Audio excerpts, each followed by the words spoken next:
वंदे मातरम मित्रों, कैसे हो?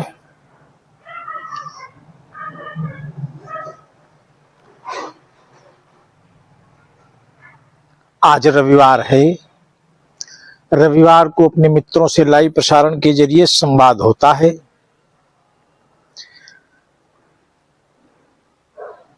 एक संवाद व्यक्तिगत होता है और एक संवाद राष्ट्रीयत्व के आधार पर होता है। हम सब संघ के स्वयंसेवक हैं, इसलिए हमारा सबका चिंतन राष्ट्र प्रथम के आधार पर सुनिश्चित होता है। तो हम सब संवाद भी राष्ट्र के लिए ही करते हैं।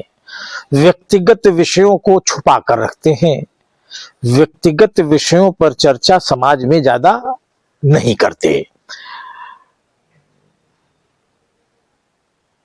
मित्रों, अपने राष्ट्र के अंदर वर्तमान कालखंड में जो भी दृश्य हमको आपको असहज कर रहे हैं, वह सभी दृश्य राजनीतिक की देन है, या यूं कहा जाए राजनैतिक निर्णयों से वह सब समस्याएं हम सबके समक्ष प्रकट हुई हैं।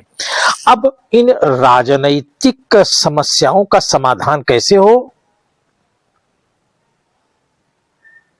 क्योंकि भारत में राजनैतिक सिस्टम भारतीयता के व्यवहारिक सिद्धांत पर लागू नहीं है। भारत भूमि पर जो भी राजनैतिक सिस्टम लागू है, वह अंग्रेजों की नीतियों को, अंग्रेजों की शासन प्रणाली को और अंग्रेजों की रणनीतियों को छुपाकर, उन्हें अपनी बताकर और राष्ट्र के आम जनमानस को उसी हिसाब से संचालित करना, उसी मानसिकता से संचालित करना जिस मानसिकता से पुलिस मैनुअल हम सबको संचालित करता रहा है।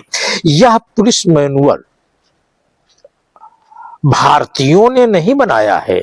यह पुलिस मैनुअल संविधान निर्माताओं ने नहीं बनाया है। यह जो पुलिस मैनुअल जिसके आधार पर हम समाज के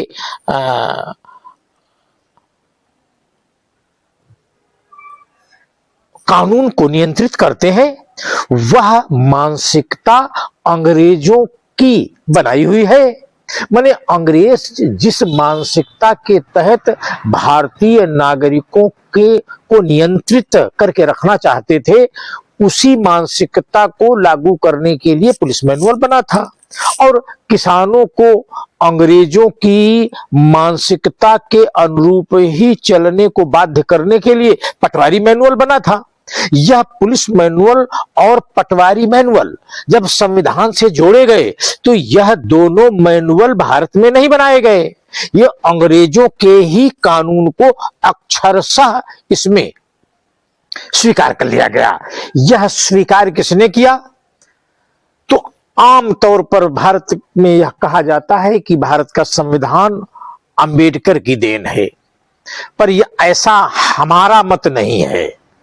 अंबेडकर उस समय सामाजिक हीन ग्रंथि के शिकार थे। वह राजनैतिक रूप से हारे हुए थे।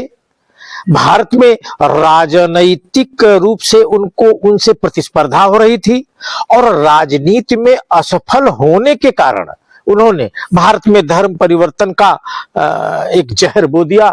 वह जहर बौद्धों के नियमों के अनुरूप तो नहीं चल पाया, पर हां, चर्च का मोहरा बनकर हमारे भारतीय समाज को वह प्रतिदिन प्रतिक्षण असहज करता हुआ दिख रहा है। हम सब इस विषय को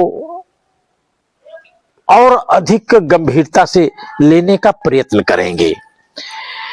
यह दो मैनुअल जब भारत के संविधान में जोड़े गए, तो भारतीय नागरिकों की चिंता करना क्या संविधान निर्माताओं का दायित्व तो नहीं था?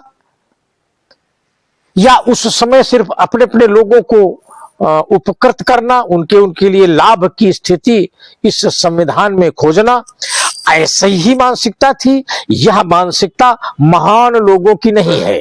तो ऐसे लोगों के द्वारा कोई महान कार्य राष्ट्र में हुआ होगा, यह बात हास्यास्पद जैसी लगती है।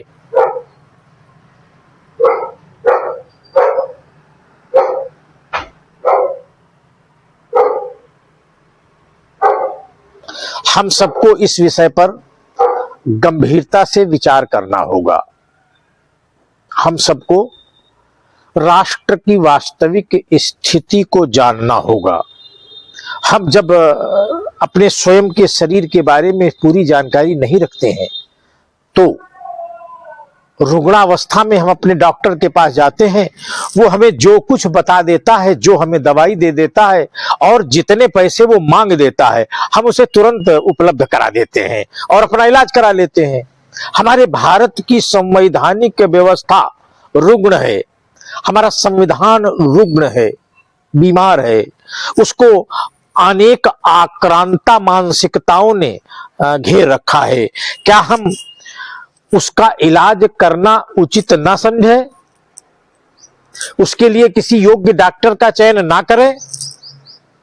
क्योंकि जिस डॉक्टर ने इस संविधान को लिखा है, ऐसा भारत को बताया जा रहा है, वह तो कन्वर्जन का शिकार हो गया था।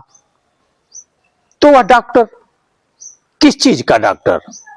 जो मानसिक तौर पर अपंग बनकर किसी अन्य मानसिकता की शरण में जाकर वहां भी फिट न होना, वहां भी बौद्ध धर्म के जो भी सिद्धांत थे उन सिद्धांतों में फिट न होकर ईसाईयत और बौद्ध धर्म के बीच में एक नए धर्म को जन्म देने की पागलपन की अवस्था किसी के द्वारा विकसित की गई। हम लोग उनसे बड़े पागल बनकर, उनको महान मानकर, उनकी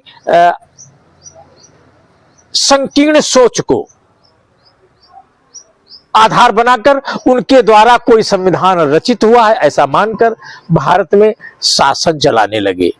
ऐसी सोच जिन जिन लोगों के मानस पटल पर है वह कन्वर्जन का शिकार है। ऐसे कन्वर्जन के शिकार लोग भारत के लिए कभी न तो उपयोगी हुए हैं और न कभी भविष्य में होंगे। वर्तमान में उनका उपयोगी होना हास्यास्पद जैसा लगता है।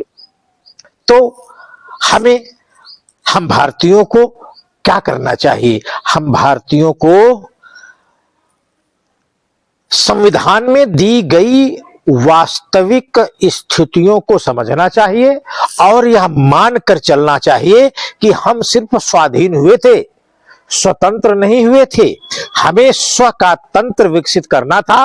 वह तंत्र विकसित न कर पाए, इसलिए अंतरराष्ट्रीय चर्च ने भारत के कन्वर्ट लोगों को आधार बनाकर अंबेडकर नाम का एक नया यंत्र टूल किट तैयार किया और उसके जरिए हम सबको भारतीयता और भारत से दूर करने का कुचक्र चालू है। यह कुचक्र अंग्रेजों के कालखंड में भी था। यह कुचक्र अंग्रेजों के जाने के बाद भी आज तक अनवरत जारी है। जो लोग आज शासन में हैं वह भी इसी बीमारी से रुग्ण है और जो कल थे वह भी इसी बीमारी से रुग्ण है। ये कोई जरूरी नहीं है कि आने वाला समय भी रुग्ण हो। भारत अब राजनीति के मार्ग पर नहीं, सिर्फ राष्ट्रनीति के मार्ग पर चल रहा है। राजनीति का मार्ग किसी बाबा साहब अंबेडकर ने दिया था, पर राष्ट्रनीति का मार्ग हमारी सनातन सांस्कृतिक व्यवस्था की उन गलियों से निकलकर संवैधानिक व्यवस्था तक आई है, जिसे सांप्रदायिक मानकर रोका गया, टोका गया। पर